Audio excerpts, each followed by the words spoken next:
If everybody is done with their selfies, want to welcome you all here. Thank you for coming out. This is the 6th annual Tucson Festival of Books, one of the great Arizona events over the past few years, and something that's really growing year after year. So thank you all for being here.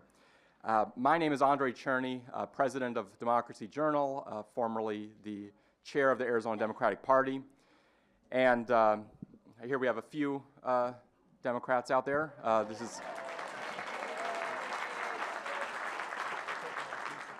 This is Tucson book readers, as we like to call it, our base. The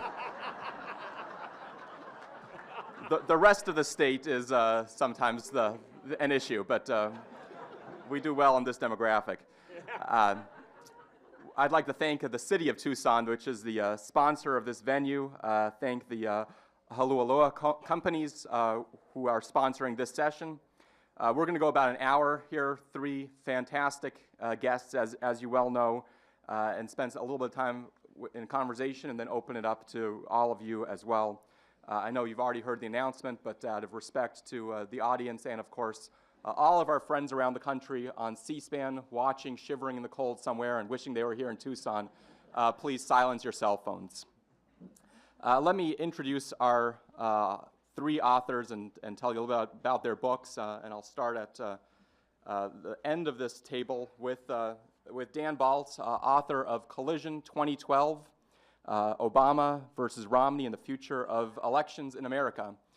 Dan is the chief correspondent of the Washington Post, has been covering presidential campaigns for a few years. He told me his first convention that he covered was in 1968. So he has seen it all and is really not only the dean of American political journalists, but one of the most respected voices out there, both in terms of his regular reporting as well as his deep analysis. Next to him, John Nichols, one of the great voices in American politics, someone whose pen is his sword out there, charging away at iniquity and injustice in our country. Author of Dollarocracy, How the Money and Media Elections Complex is Destroying America. And he'll be talking a lot more about exactly what that all means. And next to me, John Schwarz, professor emeritus at a school that some of you have heard of, University of Arizona. It's good to have the hometown crowd on your side. Author of 6 books and one of our leading voices in rethinking progressivism for the 21st century, and his most recent book is The Common Credo, The Path Back to America, to American Success. So please give them all a warm welcome.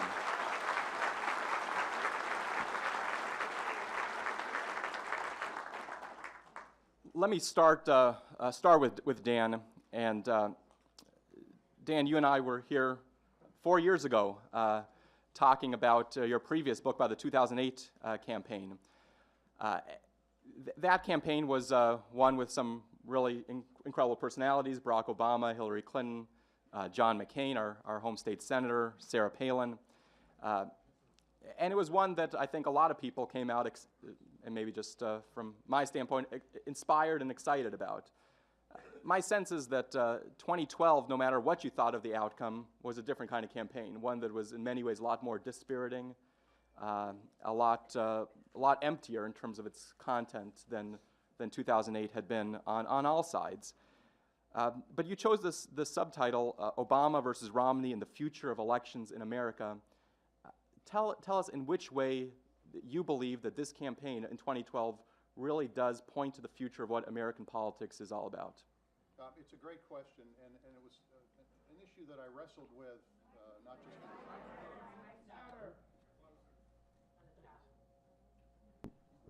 How's that? Better?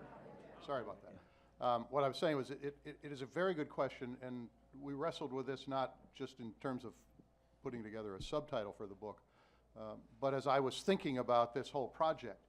I mean, you're right, the 2008 campaign was a campaign that I think certainly at the time and even now people look back on as a special moment in American politics.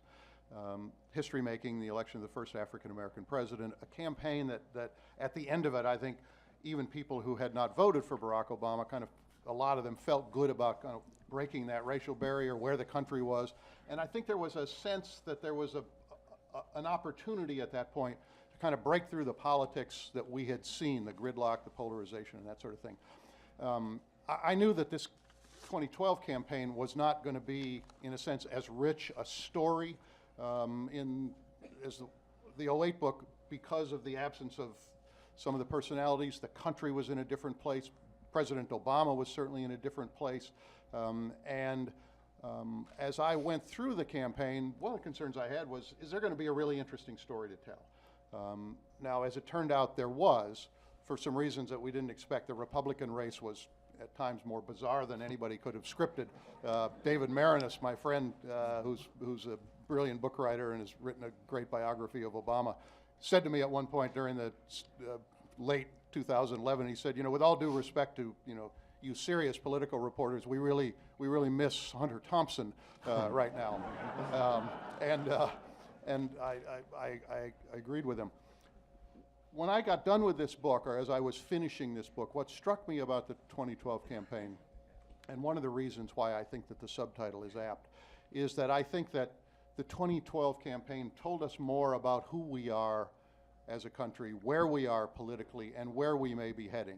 In other words, the 2008 campaign, for all of the drama and the excitement, was in many ways a kind of a false indicator, whereas 2012, in the grittiness of it, as you say, the kind of emptiness of the content, the nastiness of it at times, and the deep polarization, tells us more about where we are and where we are likely to head over the foreseeable future.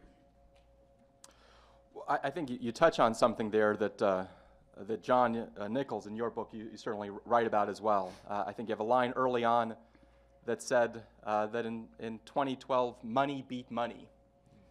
And that indictment of our current political system and the way that elections are run in our country really shines through in this book, Dollarocracy. Describe really what has changed and what are we seeing out there in these elections?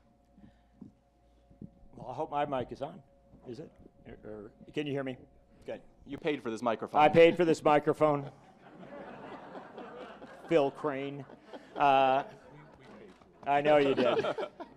We built this. Actually, to be honest, I think somebody else paid for Reagan's microphone as well. So, but and it's actually, that's very apropos, because there's always been people paying for things in politics. This is nothing new. But the 2012 campaign was the first campaign to come after the Supreme Court's ruling in Citizens United versus FEC. And this is an interesting dynamic in American politics. Certainly, I don't think the founders imagined that the Supreme Court of the United States would be the dominant player in our politics.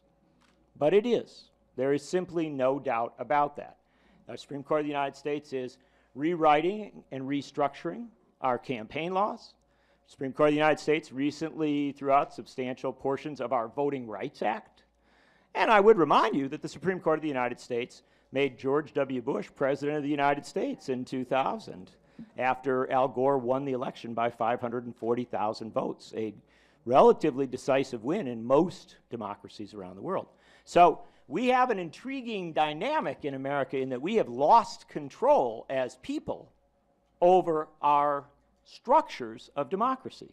They are being restructured by folks other than ourselves. And that came into play incredibly in 2012.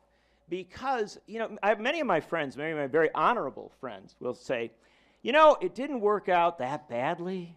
I was there on the night before the election when Barack Obama was out with Bruce Springsteen singing "We Take Care of Our Own," and it looked like this great populist moment where, for all of your talk about how great 2008 was, I saw some pretty cool things in 2012. And you're thinking, Obama, man of the people, Springsteen at his side, he beat Romney. Well, he beat Romney with $1.2 billion for himself and the supporters who came in on his side. Romney had about $1.3 billion. So it wasn't a race between grassroots, folk singer, populist moment and the big money. It was a race between big money and big money. Now, a lot of